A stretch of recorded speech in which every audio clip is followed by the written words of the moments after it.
Sí, me acuerdo del ciclo pasado también. Yo me había traumada. Cada vez la persona que no se sigue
tal, chicos? ¿Cómo están? Buenas tardes.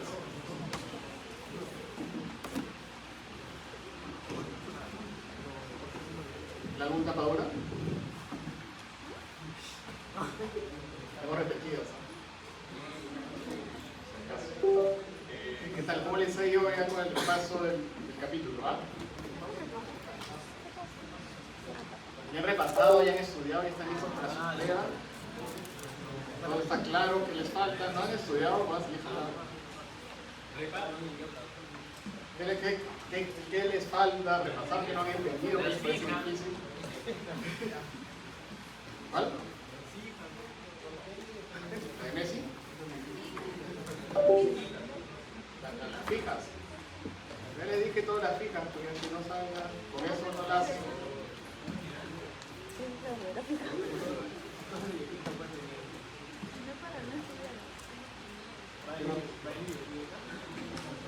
Bioquímica, lo básico.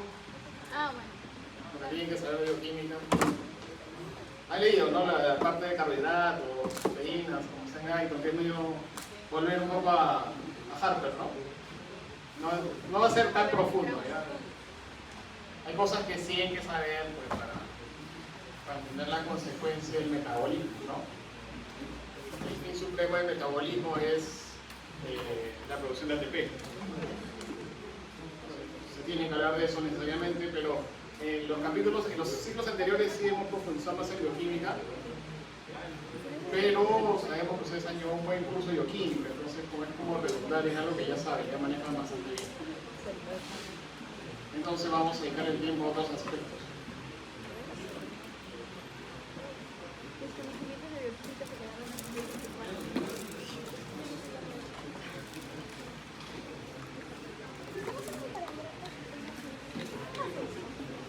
Pero líquido lo de la micela, las proteínas del TikTok, de la proteína y los carbohidratos por la alfa amilasa. El fin de los enlaces 1,4, alfa 1,4.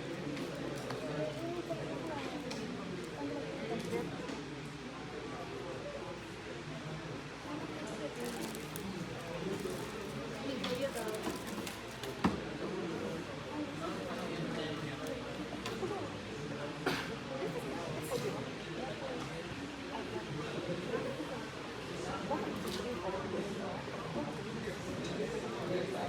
Pero igual en euros, pues, o sea, yo no voy a tener que pagar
Bien, chicos, vamos a empezar hoy en la zona nuestra última reunión sobre fisiología digestiva.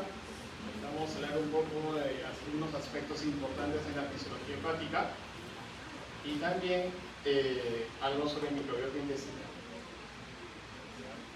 Sé que hace frío afuera, que no estamos mutando, pero no se olviden que tienen que venir con su uniforme. En cualquier momento van a pasar supervisión para ver si están todos con su uniforme. No queremos desenlaces negativos.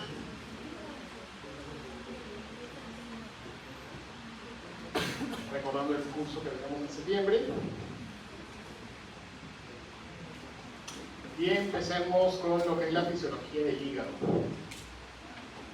El hígado es el gran laboratorio del cuerpo humano. Es el lugar donde van a ser destinados todos los elementos de la nutrición. Es el proceso absortivo que se ha realizado previamente, de carbohidratos, proteínas, lípidos. Acá también ingresan las vitaminas, sales, oligoelementos, para ser procesados y transformados en distintos tipos de sustancias fundamentales para la vida, como las proteínas plasmáticas, como la albúmina, los lípidos sintetizados como colesterol, se almacena azúcar bajo la forma del glucógeno, también de ahí sale azúcar cuando se necesita mediante la glucólisis, se fabrica la bilis, se depositan sustancias como vitamina B12, hierro, vitamina D, se transforma el amoníaco en amonio para que pueda ser metabolizado y convertido en urea. Se neutralizan toxinas y fármacos, se producen factores de coagulación, factores de la anticoagulación también, ¿no? Todo eso hace que la enfermedad hepática tenga una gran variedad de síntomas, incluso muchos de los que recién estamos aprendiendo a entender, ¿no? Por ejemplo, un dato curioso es esos temas del éxito de vitamina D, ¿no? Estás cansado, asténico, pídete la vitamina D. Y tradicionalmente es que te falta sol, ¿no? No vas a la playa, por eso tienes déficit de vitamina D. Parece que el factor asociado más importante al éxito de vitamina D es la enfermedad hepática crónica, que está muy relacionada a los problemas metabólicos, ¿no? El sedentarismo, la obesidad, la hipertensión, que son problemas casi en todo el mundo, y eso va acompañado obviamente de esas manifestaciones de vitamina D, de alteraciones en el depósito de hierro, de algunos oligoelementos que afectan el funcionamiento final del ser humano. El hígado, ya eso lo saben ustedes por anatomía, la mayor cantidad de flujo sanguíneo en el hígado llega a través de la vena porta, que es la unión de la mesentérica superior y la esplénica.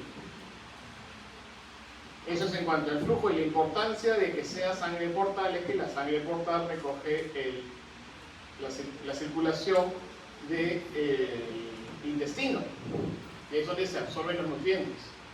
Entonces los nutrientes, las vitaminas llegan sobre todo por el conducto, por el trayecto venoso. ¿Tiene que haber sangre arterial? Sí, porque también tiene que haber oxígeno, ¿no? Eso representa el 30% del flujo sanguíneo. De ahí sale del hígado, sale la bilis a través de los conductos biliares. Nos referimos a estos tres elementos porque ambos forman la triada portal, ¿no? Dos de entrada, una de salida. Esto es como que lo macroscópico, lo que se han visto en anatomía, lo que se ven en los dibujitos también. Eso también va a tener su traducción microscópica, ¿no? Entonces, ¿se acuerdan ustedes de su triada portal? Donde está la vínula portal, la arteriola hepática y el conducto biliar. Eso llega hacia la unidad funcional hepática. La unidad funcional hepática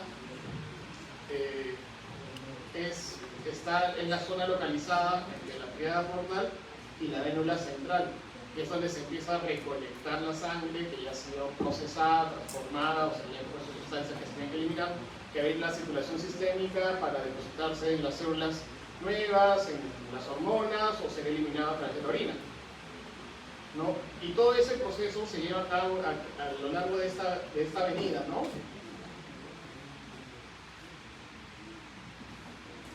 Esto a veces es más fácil entenderlo como una calle, una avenida, ¿no?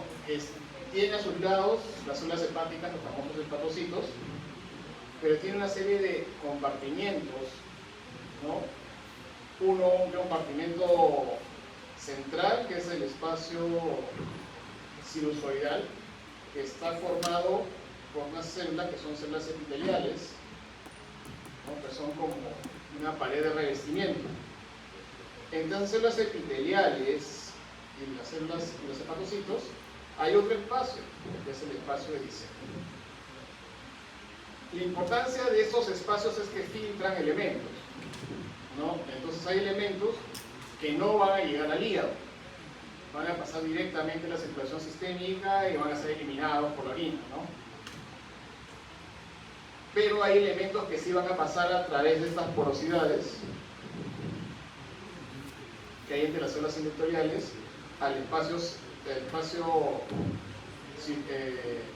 dice, y ahí es donde el hepatocito, dependiendo del tipo de sustancia, le va a permitir su ingreso, lo va a transportar con una proteína, lo va a transformar o le va a avisar a otro tipo de células que andan por aquí, que son los macrófagos, ¿ya? O células de Kupffer, para que destruyan esos elementos o los confinen en un solo lugar.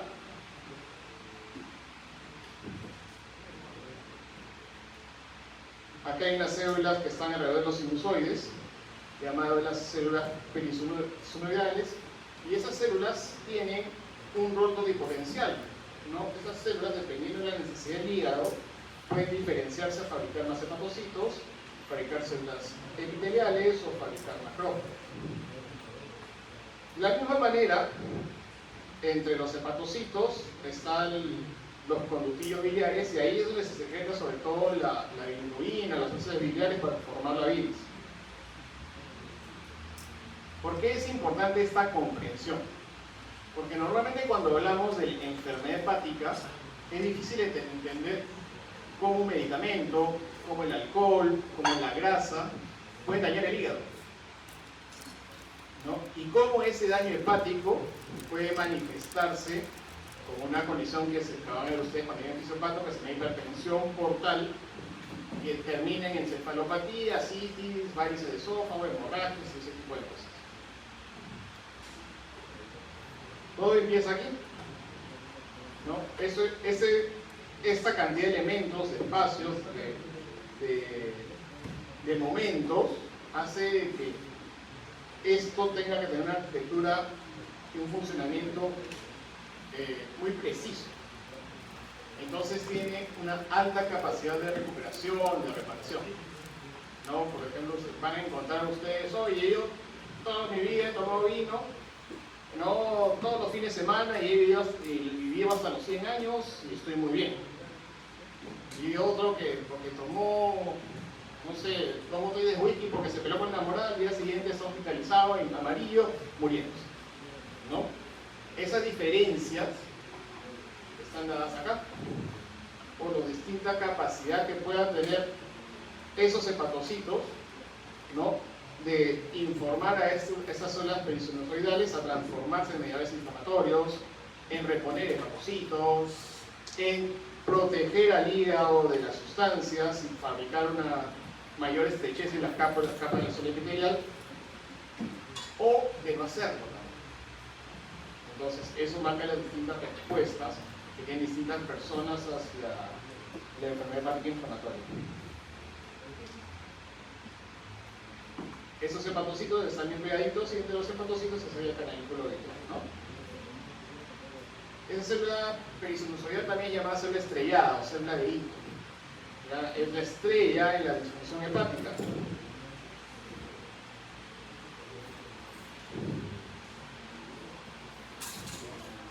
Como primera parte de las funciones del hígado, la que vamos a revisar es el metabolismo de los hidratos de carbono. Esencialmente, en relación al metabolismo de los hidratos de carbono, lo que se va a hacer es, en el hígado se va a depositar grandes cantidades de glucógeno, se va a convertir la galactosa, la fructosa en glucosa entre el hepatocito, se va a producir la gluconeogenia y varios compuestos intermedios producto del metabolismo de los carbohidratos, ¿no?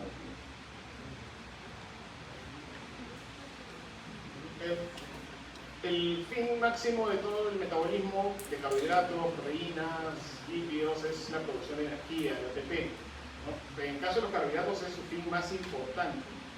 Los carbohidratos no van a formar estructuras celulares como lo van a hacer los lípidos o las proteínas, pero sí van a proveer energía para las distintas funciones del organismo, ¿no?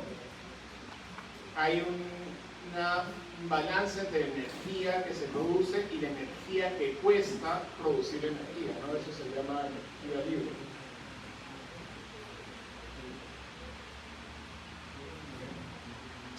Esta producción de energía fundamentalmente se produce por oxidación de hidratos de carbono, aunque también de proteínas y lípidos. Y lo que se produce es ATP, eso lo van a hacer ustedes bastante bien.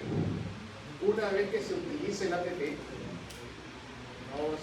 Para transporte aniónico, para la contracción muscular, para sintetizar moléculas, para distintas funciones, ese se va a desfosforilar, se va a convertir en ADP y fósforo, se va a separar y va a volver al ciclo para volver a formar ATP.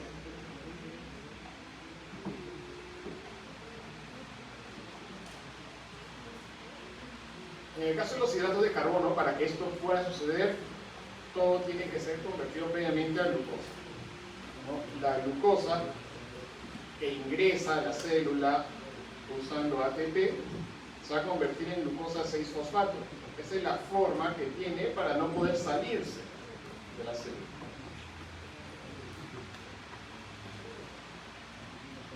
La galactosa, también con consumo de ATP, va a transformarse en galactosa 1-fosfato y ambas, tanto la glucosa como la lactosa, pueden ir a convertirse en glucógeno. La fructosa se va a transformar en glucosa 6-fosfato y de ahí va a seguir el mismo camino que la glucosa. Si yo necesito guardar, voy a convertir esta glucosa en glucógeno. Si yo necesito usarlo, voy a activar la glucólisis para producir ATP. Como vimos la vez pasada, la glucosa va a entrar a las células a través de un transporte activo, ¿no? Con el cotransportador glucosa. Pero aquí entra el rol de la insulina, que es una hormona que se libera cuando ingerimos alimentos. Entonces, ¿qué es lo que hace la insulina? La insulina lo que hace es, como hemos ingerido alimentos y tenemos más cantidad de azúcar, va a acoplarse al receptor de insulina, que lo que va a hacer es, a través de una tirosincinasa, fosforilar un transportador de glucosa para que ese se exprese hacia la pared celular, aumentando la capacidad del organismo de ingreso de glucosa. Ese mismo mecanismo va a estimular la formación de grasa, proteínas, glucógeno y expresión de algunos genes de crecimiento. Entonces ustedes entenderán de que cuando esta insulina pierde su afinidad por este receptor, se pierde la capacidad de meter más glucosa dentro de la célula. En esta primera etapa, lo que va a haber es que al perder la afinidad por el receptor, la célula que va a producir son más receptores para mantener los niveles de glucosa normales. Eso es lo que ustedes han oído hablar, que se llama resistencia a la insulina. El paciente que tiene más insulina porque le que hay más azúcar y que como sus receptores están desensibilizados, empieza a producir más receptores, pero mantiene la glucosa normal. No es diabético, pero está en ese proceso. Una vez que se pierde la sensibilidad completamente al receptor, se produce la diabetes, ¿no? Ya ustedes les van a enseñar eso en endocrino. La diabetes no es una enfermedad que tenga que ver con la producción de insulina. Sí lo es, pero en el fondo la diabetes tipo 2 es la pérdida de la sensibilidad a la insulina de parte del receptor, que al final va a terminar en menor producción de insulina y todo eso, ¿no? Pero ese es el mecanismo fisiopatológico más importante.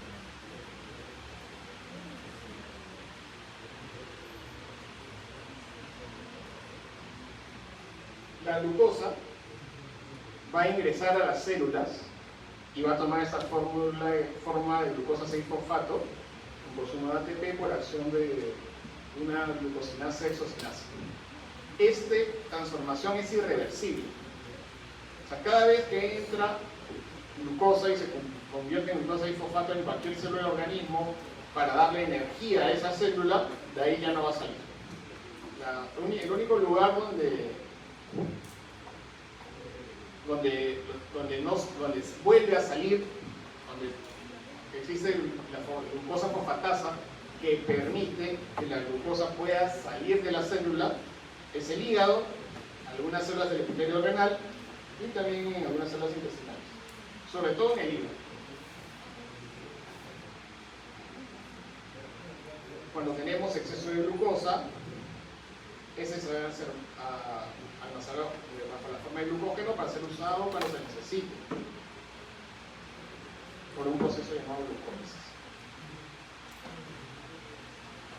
Este proceso de depósito de glucógeno, que se llama gluconeogenia, permite almacenar grandes hidratos de carbono dentro de las células.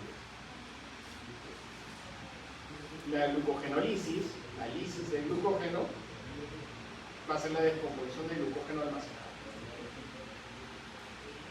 Para que se produzca la glucogenólisis tiene que activarse las fosforilasas, y el estímulo para que se activen las fosforilasas son la adrenalina y el glucagón. Entonces tienen ustedes la glucosa, esa es la glucosinasa que va a convertir la glucosa en glucosa 6-fosfato, y puede seguir el camino a través de la fosfato de glucosa para convertirse en glucógeno, y cuando se necesita tiene que actuar una fosforilasa para volver a convertir en glucosa 6-fosfato y activar la glucólisis.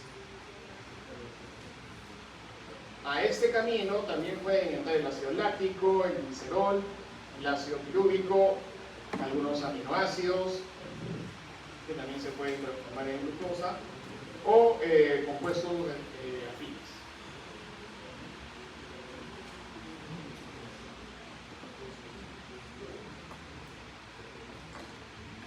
Entonces tenemos que esta fosforilación inicial irreversible de la glucosa 6-fosfato es el mecanismo por el cual entra la glucosa a las células. Y la glucogenólisis, que es la liberación del glucógeno almacenado, va a ser mediada por adrenalina y glucagón.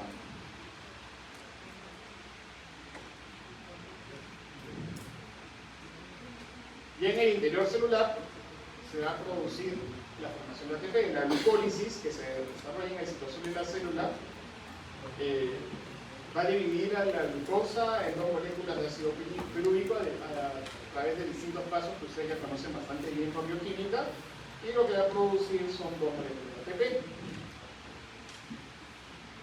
Luego hay una porción acetilada que va a descomponerse en la matriz mitocondrial a través del ciclo de Krebs, produciendo otros ATPs.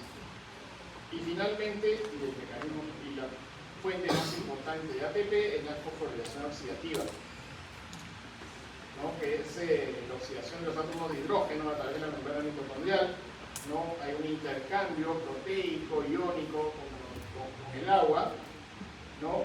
Y en ese es como meterse en una cadenita, ¿no? Y en cada cadenita va liberando ATP, ATP, ATP, produciendo 34 ATPs, ¿no? Y el rendimiento total va a ser de 38 moléculas de ATP.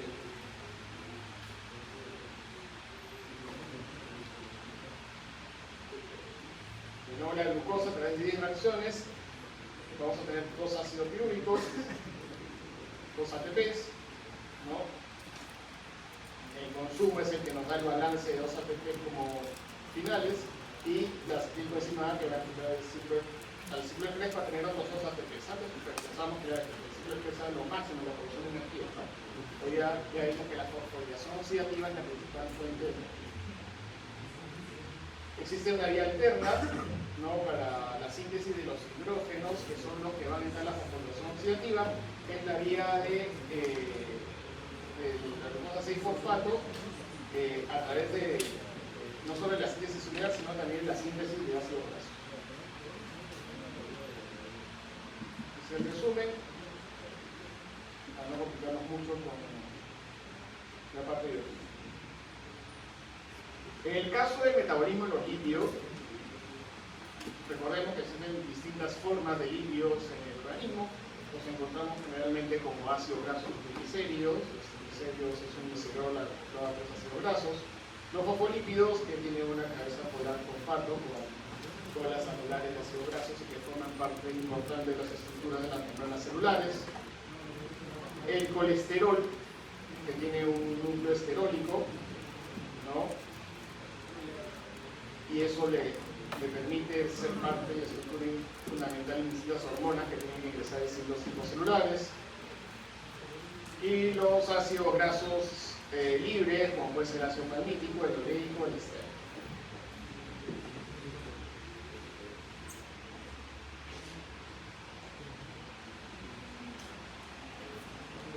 El metabolismo de las grasas tiene la finalidad de oxidar los ácidos grasos para proveer energía, para cumplir funciones de distintos tipos de funciones del organismo. También para que se sintetice grandes cantidades de colesterol, fosfolípidos y todas las lipoproteínas. Y también para sintetizar grasa a partir de lo que ha quedado de las proteínas y los hidratos de carbono.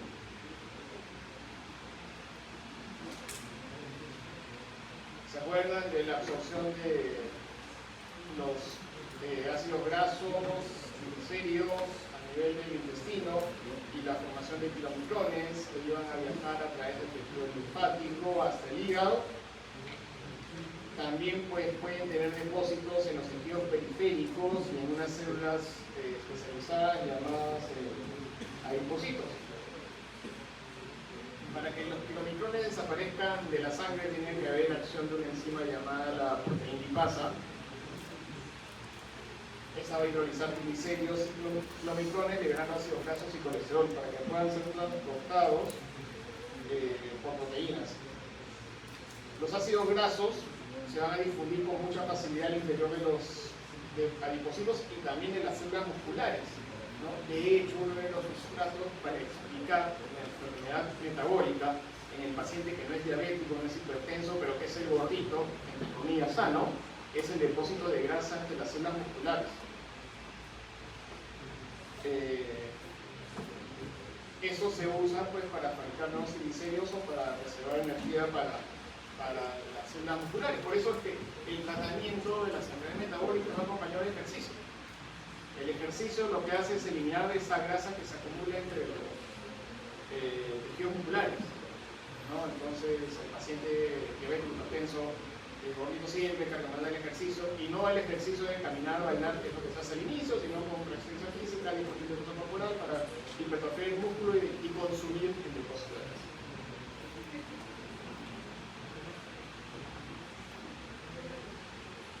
Los residuos de kilomicrones se declaran rápidamente del plasma,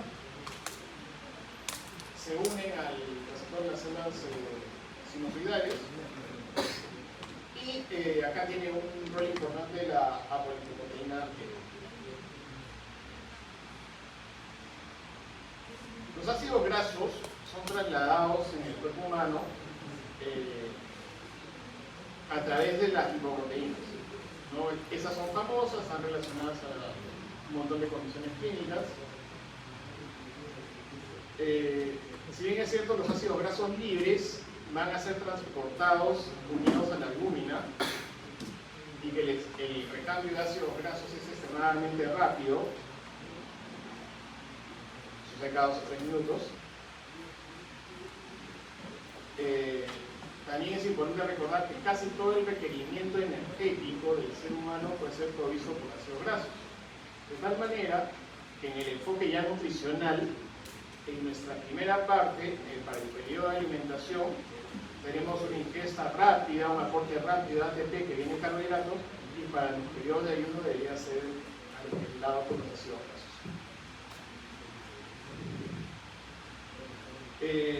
después de que los kilomicrones han llevado toda la grasa hacia el hígado, esos van a adoptar formas de lipoproteínas. Esas son las lipoproteínas, ¿no? El LDL, el HDL, el VLDL, ¿no? La lipoproteína de baja densidad, la alta densidad y la de muy baja densidad, ¿no? La de baja densidad no es mala, o sea, tradicionalmente pensamos en colesterol es malo, tienes colesterol, te vas a morir, te va a dar un infarto. Ese es un error. Ya son parte funcional del cuerpo humano. Y los problemas clínicos en relación a las proporciones.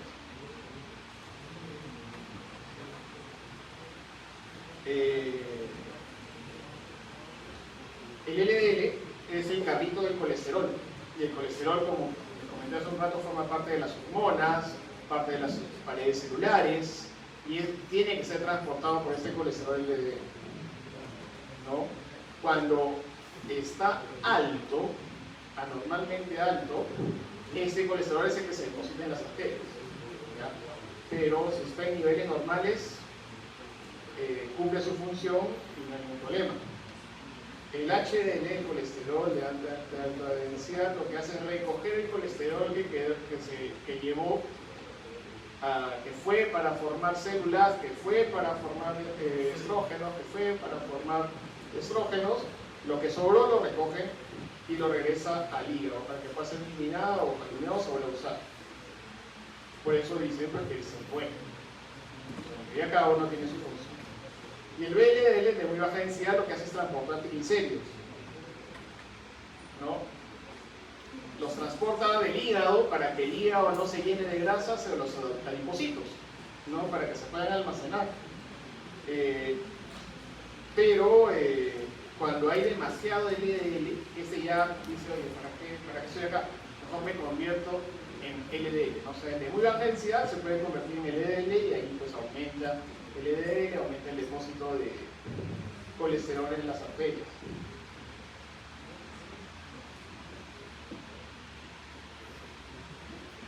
Aquí es donde llegan los ácidos grasos, las lipoproteínas de muy baja densidad, ¿no? Los adipocitos son fibroblastos que han sido modificados para poder almacenar triglicéridos, ¿no? Y se ve esta bota amarilla que estoy pegando de histología. La forma en que se encuentran dentro del adipocito de forma líquida, ¿ya? Eso va a permitir que puedan ser hidrolizados cuando tengan que ser usados. La forma en que se pueden intercambiar el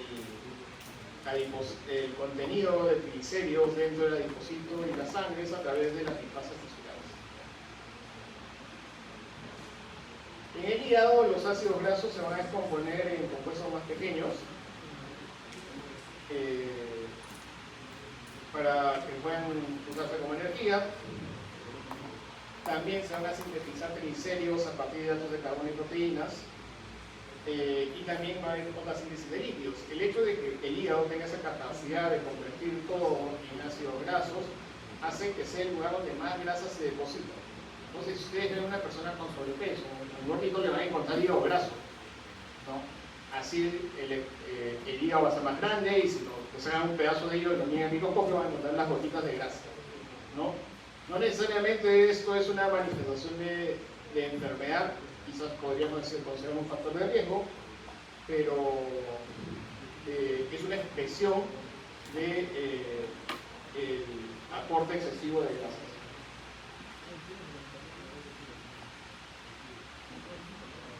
Una vez que esta grasa del tejido adiposo es almacenado por los triglicéridos y que sirven también como aislamiento térmico, tiene que ser usado, va a sufrir un proceso de beta-oxidación a nivel mitocondrial. En el caso del ácido palmítico puede producir hasta 106 moléculas de ATP y en el caso del ácido estiárico igual a 148, ¿no? Es como que dan más ATP que los carbohidratos. Una de las cosas que pasa en la diabetes y una complicación de la diabetes es la cetoacidosis, es que como el organismo pierde su capacidad de introducir la glucosa dentro de la célula porque ya no responde el receptor de insulina, empieza a consumir la grasa depositada, por eso el paciente diabético baja de peso, y se produce productos de degradación, cuerpos cetónicos. ¿Ya? La acetona, el ácido acético, el óxido uriato y la acetona van a llevar a un estado cetoacidótico al paciente con enfermedad con diabetes, ¿no? Sobre el metabolismo de las proteínas, debemos comentar que lo que se va a producir es desaminación, salida de amonio de los aminoácidos, se va a formar urea, se formarán proteínas en el plasma y se van a convertir aminoácidos no esenciales en no esenciales. Los aminoácidos esenciales son aquellos que el organismo no puede fabricar y que tenemos que ingerir sí o sí. Los aminoácidos no esenciales son los que podemos obtener a través de la reconfiguración de los aminoácidos. Eso también ya lo vimos, la absorción de aminoácidos a través de los distintos receptores de aminoácidos que hay en la célula, que van a ser luego transportados a través de la sangre para llegar al hígado. Existen transportadores específicos para cada grupo de aminoácidos. Existen moléculas de alanina que son transportadas por el transportador de aminoácidos neutros, la colina, por ejemplo, por el transportador de aminoácidos, la lisina por el transportador de aminoácidos básicos y cistina. Cada grupo de aminoácidos tiene un transportador. Al final lo que pasa es que después que el aminoácido es absorbido en el enterocito, va a viajar a través de la sangre portal para el hígado pueda ser utilizado y luego distribuido. También el enterocito puede ocasionalmente producir directamente energía, ¿no?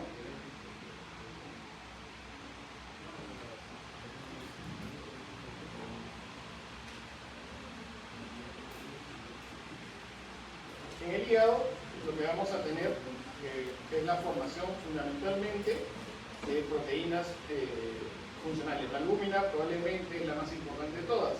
La albúmina es responsable de mantener la presión clorhidrosmótica en el plasma, la presión osmótica, ¿no? Entonces, cuando esa presión cambia, cuando se produce menos albúmina, ¿no? Otra de las proteínas que se producen en el hígado que son importantes son las globulinas, ¿no? Hay una clasificación de globulinas alfa, beta, gamma, globulinas. En el caso del hígado se fabrican sobre todo las alfa y las beta. Las gamma globulinas se fabrican en las células plasmáticas, no son los anticuerpos, son fabricadas por las células plasmáticas, son fabricados por el hígado. El fibrinogen, ¿no? Y los factores de coagulación que tienen que activar después son fabricados en el hígado, igual que los factores de anticoagulación, ¿no? Tradicionalmente siempre se piensa que el hígado solo fabrica factores de coagulación, fabrica factores de anticoagulación. El factor de coagulación puede ser 2, 7, 9, 11, 10, 11. Y de anticoagulación la proteína C, la proteína S, la nitrosamina. Lo que no es usado va a ir a un pool de aminoácidos.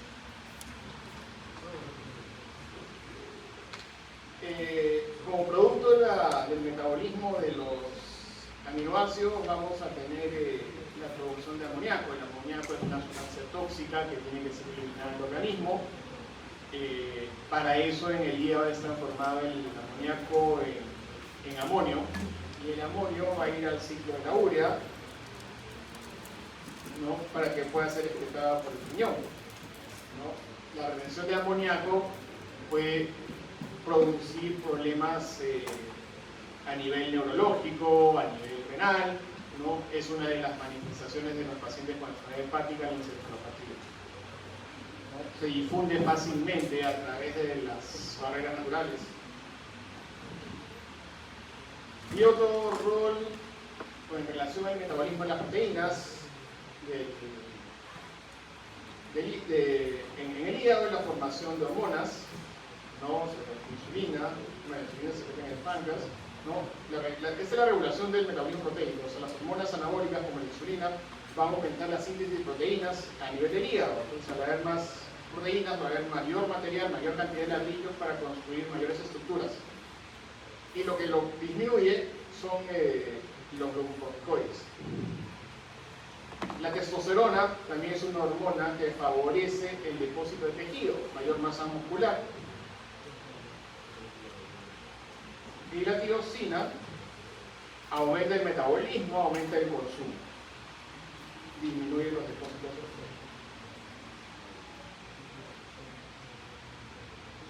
Otras funciones del hígado son el almacenamiento de vitaminas, ¿no? La vitamina D, vitamina B que les comenté al inicio de la clase, el depósito de hierro, ¿no? Así como hay hierro que se almacena en la médula ósea en el vaso, también se almacena en el hígado. Y la eliminación de fármacos, ¿no? El metabolismo y la transformación de medicamentos tiene un rol muy importante en el hígado. El problema con un xenobiótico, que así es como se le dice a las sustancias que ingresan externamente, es que no son parte de nuestro organismo. Y el reto de cualquier fármaco que se le administra a una persona es poder llegar a un lugar dentro del organismo sin que el organismo lo rechace. Una vez que la sustancia hizo efecto, el siguiente paso es que el organismo la elimine, ¿no? Entonces, el hígado tiene un rol fundamental en la transformación de una sustancia, ¿no? Que puede ser inactiva y cuando entra al organismo y está en la sangre portal se reactiva y empieza a hacer su efecto. Y una vez que hizo su efecto, también tiene que ser eliminada y transformada, volverse aguadita para ser eliminada por la orina, cambiar su ionicidad para poder ser eliminada por las bilis, ¿no? O unirse a colesterol para que pueda ser eliminada en la bilis, ¿no?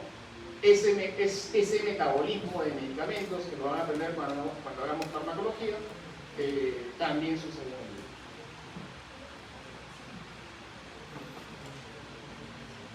hígado. Otro rol importante en el hígado es la síntesis de bilirrubina.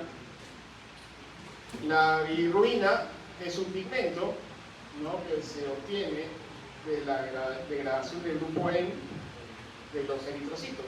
Los eritrocitos viejitos, los eritrocitos que se han destruido, eritrocitos mal formados, van a ser degradados en el vaso, ¿no? Donde van a encontrar una célula fagocítica, ¿no? Y ahí es donde van a entrar al sistema retículo endotelial, ¿no? Y van a transformar por acción de oxigenasa en bilirrubina.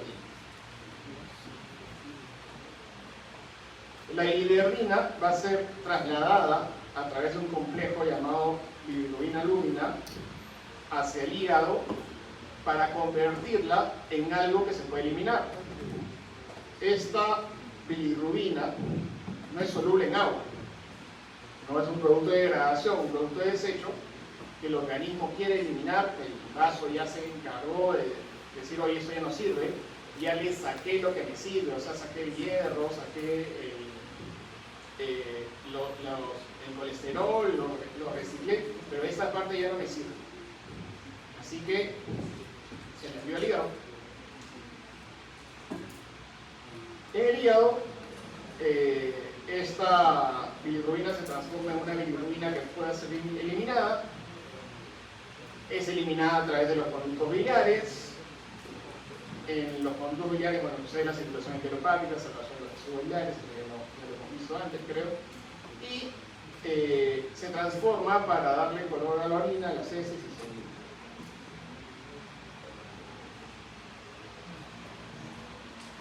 Todos los días producimos alrededor de 4 miligramos por kilo de peso de bilirrubina. Entonces una persona de 60 kilos pues produce un montón de bilirrubina. Tenemos dos amarillitos que el hígado no consume. Casi toda viene de la degradación de la hemoglobina, sin embargo algunos vienen de la degradación de otras hemoproteínas.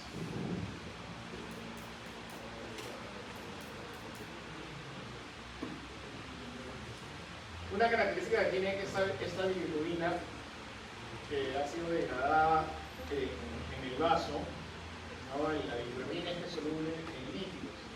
Entonces por eso es que tiene que unirse la albúmina para poder viajar en la sangre. esta característica de tener por un lado ser liposoluble y la otra parte tener la alúmina, hace que pueda pasar con facilidad las fenestraciones que les mostré en la primera diapositiva, el espacio IC, y ahí es como que la alúmina le entrega la bilirrubina no conjugada al hepatocito. Pasa por aquí y aquí.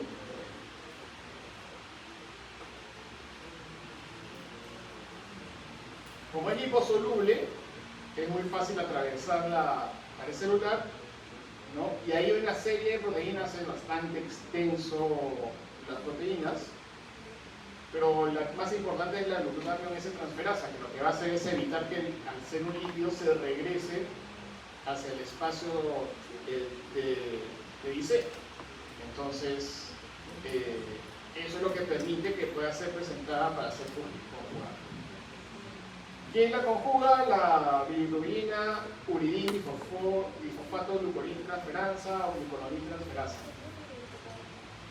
Esta se encuentra en el retículo endoplásmico del hepatocito. Va a conjugar la bilirrubina con ácido glucurónico y va a producir dos formas, el monoglucurónido de bilirrubina y el diglucurónido de bilirrubina. La característica que tiene esta forma de bilirrubina es que sí es hidrosoluble. Entonces esta es la que se va a difundir hacia la membrana canalicular para ser excretada por los canalículos. Hay un transportador, ¿no? Que es un transportador que le llaman el responsable de la resistencia a antibióticos, ¿verdad? O a múltiples fármacos, ¿no? Pero cuya función fisiológica es favorecer el transporte de la bilirrubina conjugada hacia el canalículo biliar.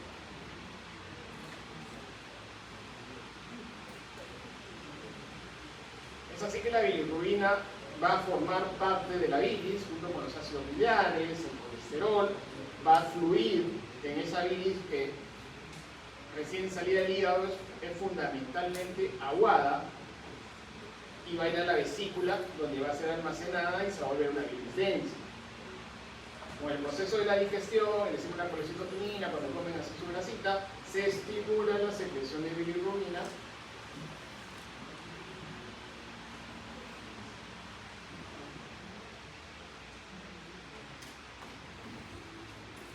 y va a llegar al intestino. En el intestino, la bilirrubina va a ser hidrolizada.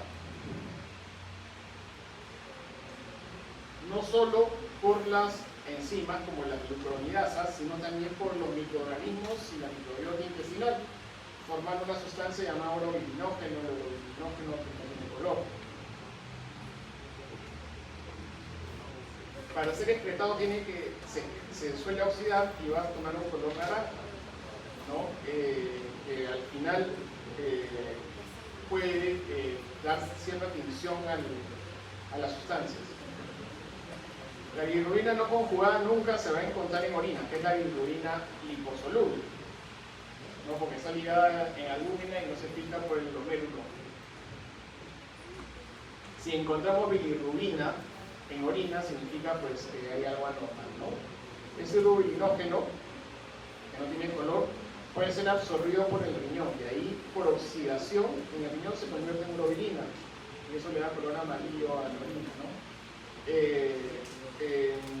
El urobilinógeno, cuando llega al colon, por acción de las bacterias, se convierte en estercobilinógeno, y por oxidación, expulsión de oxígeno, se convierte en estercolina, que va a darle color a la heces. Muy bien, chicos, ya me cansé. ¿Tienen alguna pregunta?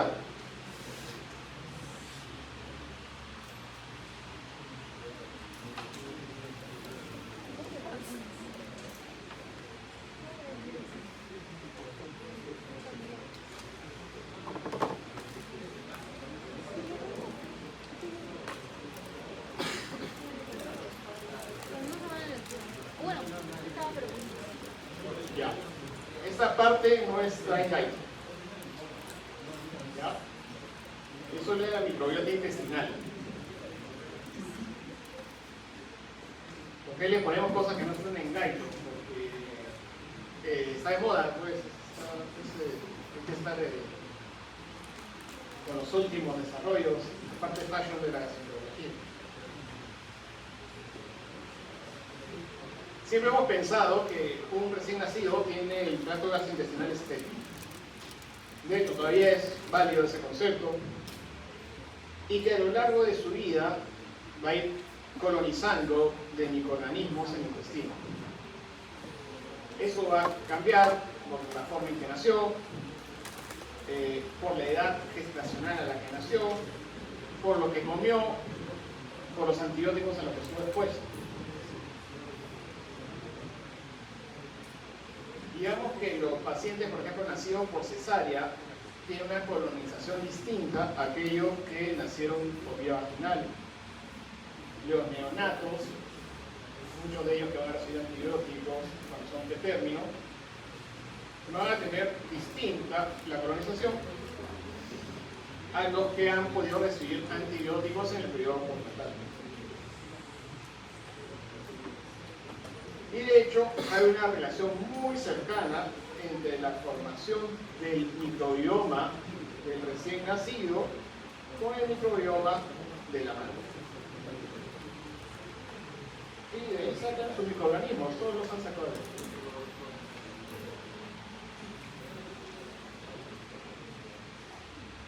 Por ejemplo, en el caso de la leche materna, que contiene proteínas, grasas, todo eso que hemos visto que son nutrientes, inmunoglobulinas y endocannabinoides, lo que va a formar en el colon son principalmente acúmulo de bifidobacterias, ¿no? Y eso va a producir ácidos grasos de cadena corta. Los oligosacáridos tienen un efecto sobre el desarrollo de comensales en el intestino del ser humano. Y también van a intervenir en la diferenciación hacia células inflamatorias.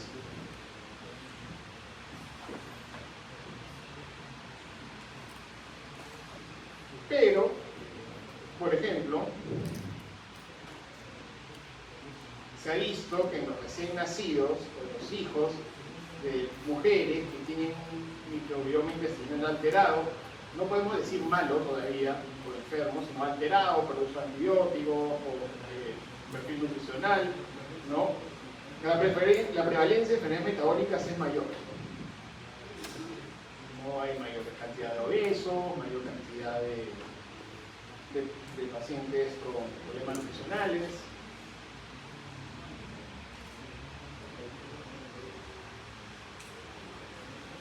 Y eso tiene que ver probablemente con la colonización bacteriana. Por ejemplo, en los primeros años de vida, un recién nacido va a colonizar fundamentalmente con enterobacterias hasta que llegue a los 3 años, donde van a haber bacteroides, Coccus, ¿no? Pasando sobre todo en el medio por bifidobacterias y lactobacilos.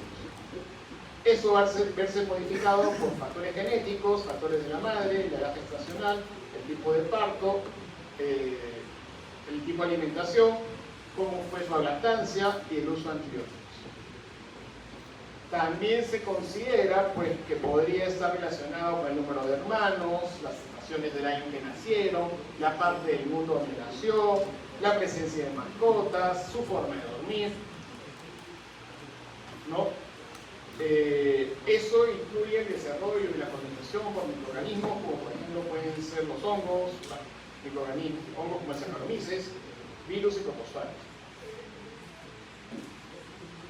Hay diferencias entre los que nacen en países del tercer mundo como el nuestro y los que nacen en países del primer mundo.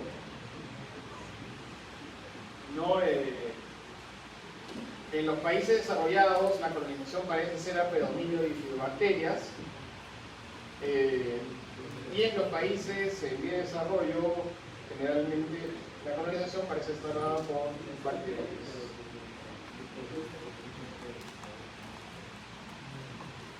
Entonces lo que tenemos es un ser humano que desde que está expuesto, desde que nace, va generando un ecosistema dentro de su intestino que va a madurar recién en la edad adulta, la edad que ustedes tienen, ¿no? Y que en la edad, en el transcurso de los años, va a ir modificándose hasta disminuir en la senectud. Y probablemente eso tiene que ver con el envejecimiento.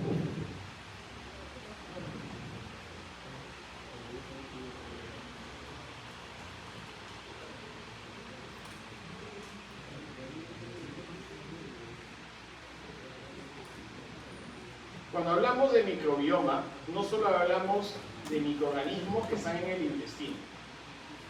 Por ejemplo, si tomamos una muestra de la piel de todos ustedes, vamos a encontrar microorganismos. En las fosas nasales hay microorganismos, en los conductos auditivos hay microorganismos. Todos esos forman un microbioma. ¿Ya? Ese microbioma, en la medida que convivencia, se transmite. Sin embargo, no todos tenemos el mismo mapa microbiológico. Ahora, si empezamos a contar la cantidad de información genética que acumulan cada uno de estos microorganismos, vamos a tener pues que la información genética es mucho mayor que la que tiene la población de China de seres humanos en una sola persona, ¿no? Si le sumamos la información genética, eso es muy importante,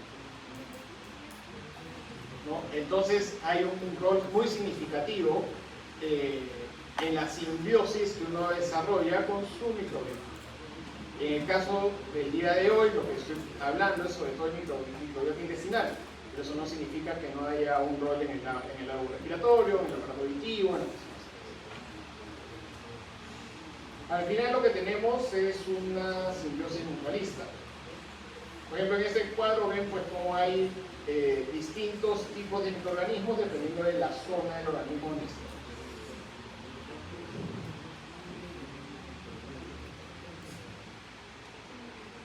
Este es un mapa taxonómico, ¿no? Vamos a encontrar arqueas. Las arqueas son organismos metanogénicos, o sea, producen metano. Es un gas que produce dolor, que produce incomodidad.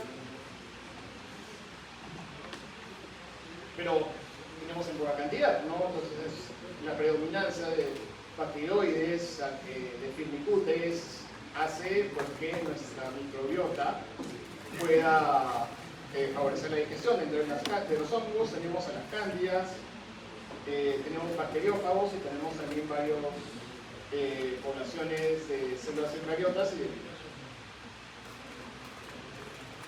La composición es tan variada, ¿ya? De microorganismos que tenemos, que ninguno de nosotros, a pesar de que compartimos los mismos espacios, tenemos el mismo mapa microbiológico, ¿no? Y eso es un problema porque ninguno de nosotros va a tener la misma receta.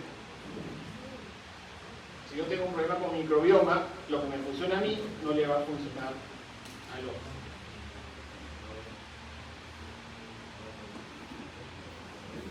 En el intestino, ¿cómo se ubica en el espacio biológico de la microbiota? Pues tenemos hacia la luz, vamos a tener una población de microorganismos hacia la luz intestinal y otra hacia el epitelio, hacia la mucosa, ¿no? Hacia la luz vamos a tener microorganismos que viven en condiciones anaeróbicas, ¿no? A diferencia de la mucosa, donde vamos a tener organismos que viven en el moco denso.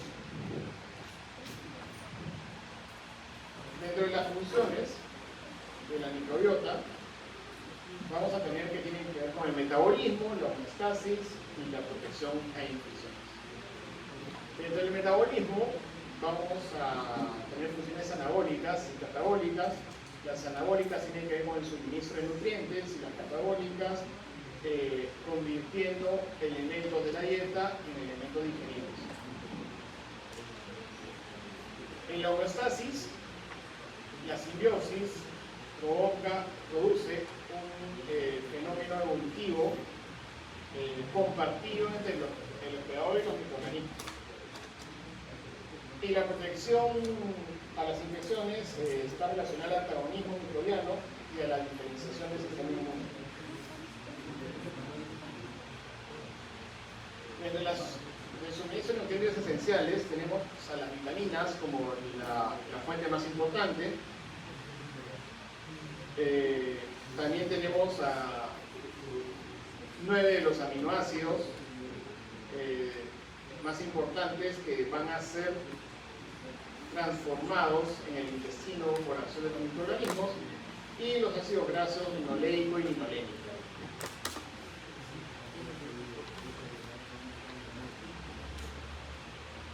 También vamos a tener a las vitaminas, como el caso de la vitamina K, que lo que hace, por ejemplo, cuando ustedes comen su espinaca, su lechuga, los microorganismos agarran a la célula vegetal, le extraen la vitamina K y eso hace que se pueda absorber en el intestino, en el colon, ¿no?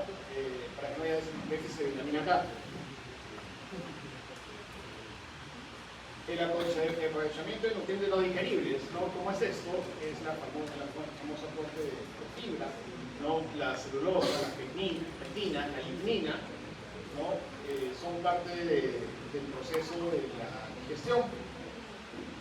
La microbiota lo va a degradar, ¿no? En H2, CO2, ácidos grasos de cadena corta, que son el acético, protónico y butírico. ¿Ya? Esos ácidos grasos de cadena corta tienen un rol muy importante sobre la nutrición local entérica. Eso también va a incrementar la presión osmótica luminal. Lo que va a hacer es que va a favorecer la hidratación del material fecal, ¿no? Facilitando el tránsito intestinal. El aumento de la secreción de agua va a aumentar el volumen de las heces y por un estímulo de contacto favorece el peristaltismo. Por eso que cuando ustedes tienen a una persona estreñida, le recomiendan, oye, anda a comer ensalada, anda a comer verduras, anda a comer fruta, ¿no? Pues la ensalada, la fruta, la cáscara de fruta tiene celulosa, tiene pectinas. Y no solo eso, el ácido butírico, que tiene un rol importante, va a ser una fuente de energía importante para el organismo. Los ácidos grasos también van a neutralizar el grupo amonio, que al final podría convertirse en amoníaco por acción también de las bacterias, en este caso de las bacterias que no son tan beneficiosas, ¿no? Pero la presencia de ácidos grasos de cadena corta, acético, protónico, butírico, favorecen de que no se convierta en amonio.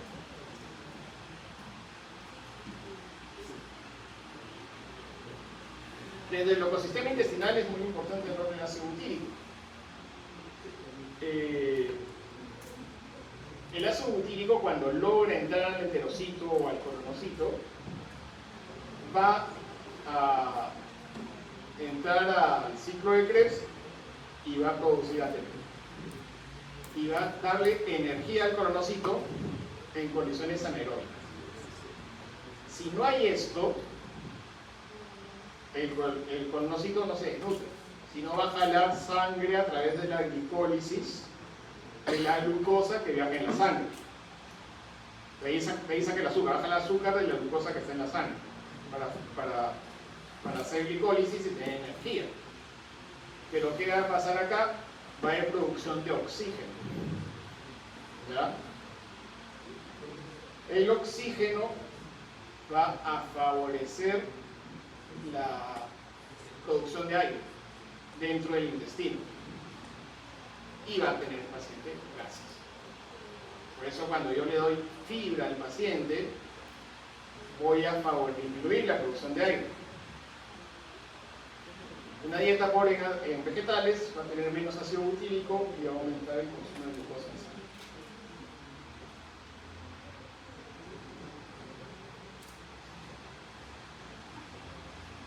Cuando las condiciones son adversas, también van a activar los proliferadores de peroxisomas, y eso también va a favorecer el metabolismo del ácido butírico, ¿no? Pero este metabolismo de ácido butírico ya no va a estar relacionado con la producción de ATP, o sea, igual se va a producir aire en el intestino. De las fuentes más importantes que tenemos para ácido butírico son de las fibras no hidrosolubles, ¿no? Las que les he mencionado, la celulosa, la pectina, son fibras solubles. Las no hidrosolubles son las que tiene la lignina, como la que tiene el sarro de trigo, ¿no? Entonces, ya en fines terapéuticos uno recomienda la ingesta de este tipo de fibra para mejorar la producción de aire, favorecer el tránsito intestinal, corregir el estreñimiento, y ese es el mecanismo fisiopatológico que explica por qué el tratamiento del estreñimiento es nutricional. y el 95% responde, los pacientes mejor responden por eso, ¿no? Y evitamos el error médico de dar laxantes y laxantes de todos los pacientes.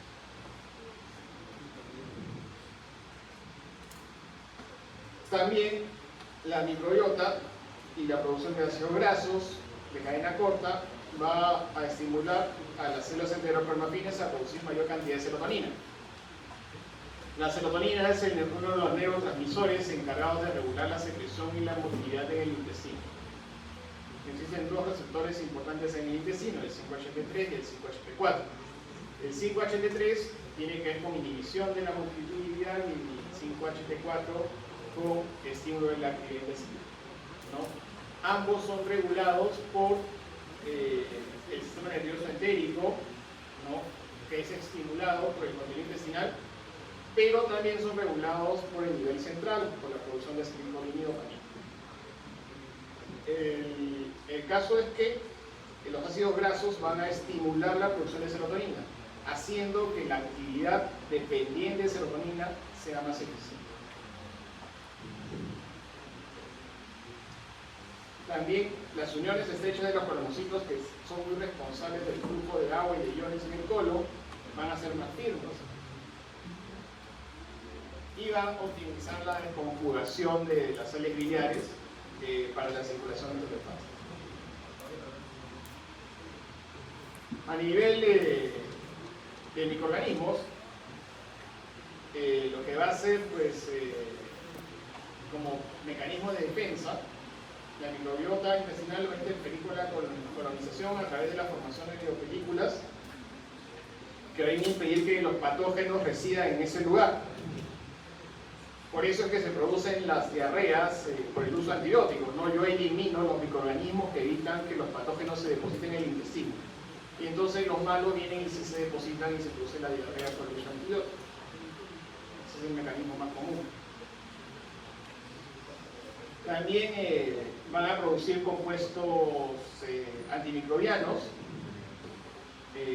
como por ejemplo la modificación del pH. Al disminuir el pH tengo un pH más ácido, el pH ácido elimina microorganismos. También va a generar bacteriocinas, ¿no? Que son directamente fabricadas para eliminar un microorganismo. Y algunas pueden tener incluso algún efecto antibiótico, como la reuterina, ¿no? Por eso es que dicen, y bueno, sí hay alguna evidencia sólida en relación a eso, es que a través de la microbiota intestinal se transmite la resistencia a antibióticos. Y por eso es que a veces el consumo de carnes o de procesados, de animales que han sido criados con antibióticos para que no les den infecciones, está relacionado a la resistencia a antibióticos, ¿no? Y por eso es que se considera al ser humano como el gran responsable de la resistencia antibiótica, porque la resistencia a agresiones, a antibióticos de este tipo, que son provocados por microorganismos, ¿no? Como la reuterina, siempre ha existido, es parte de la evolución de las bacterias, ¿ya? Pero es un proceso lento que demora cientos de años. En nuestro caso, en los últimos 60 años hemos tenido una modificación rápida de los microorganismos y una gran resistencia bacteriana.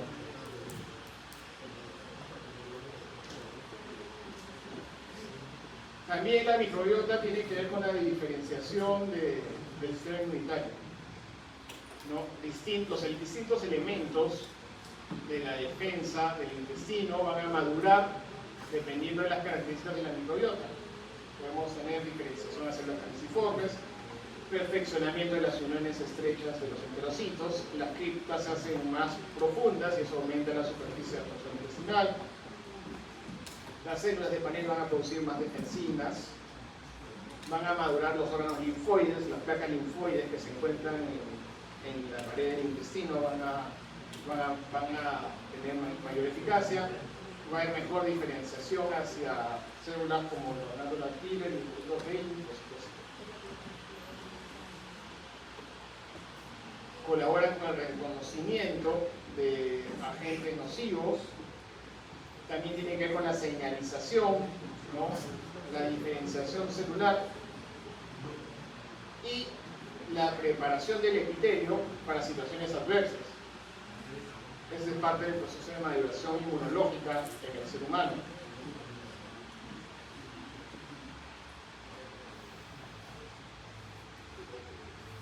Dentro de las cosas que podríamos considerar que pueden ser originadas por disturbios en la microbiota intestinal por un mecanismo llamado disbiosis, la microbiota puede ser alterada por el tipo de parto, por la lactancia, por el estrés perinatal, por el abuso de antibióticos, por higiene excesiva, también. Las infecciones crónicas también tienen que ver con el cambio de la microbiota.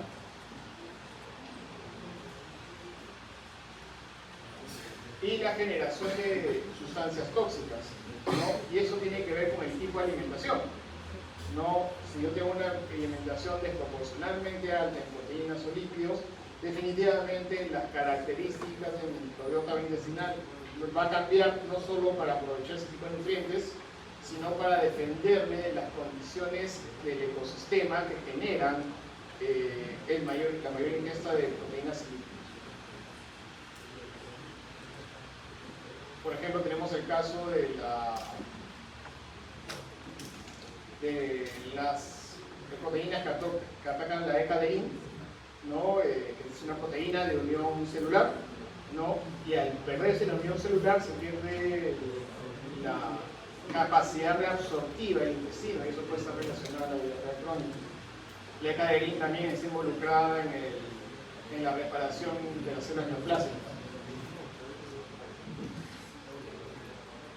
Hoy en día se considera que la microbiota intestinal tiene un rol importante en la fisiopatología de los disturbios del eje cerebro-intestino, ¿no? Y esta conexión está dada a través de la regulación nerviosa directa, estimulando la producción de serotonina, dopamina, acetilcolina, a través de las vías circulatorias del viaje de la sangre, de ácidos grasos libres y ácidos biliares, provocando una respuesta en el cerebro, y a través de la presencia de citoquinas inflamatorias, que van a actuar también sobre el intestino. Y en este desequilibrio tiene su origen el intestino irritable, la dispepsia personal, la diarrea previa del examen de fisiología.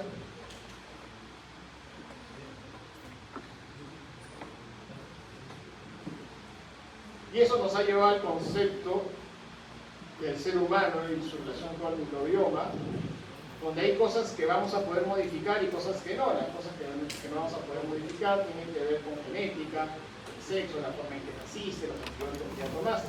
Pero sí hay factores modificables que tienen que ver sobre todo con el estilo de alimentación, fármacos, que hay una gran cantidad de investigación y muy pocos que podemos relacionarlos como beneficiosos, el ejercicio y la exposición a ambiental. Muy bien, chicos, hasta que llegamos. ¿Alguna pregunta, algo que no se haya quedado claro? ¿Alguna duda? La clase ya lo tiene la delegada.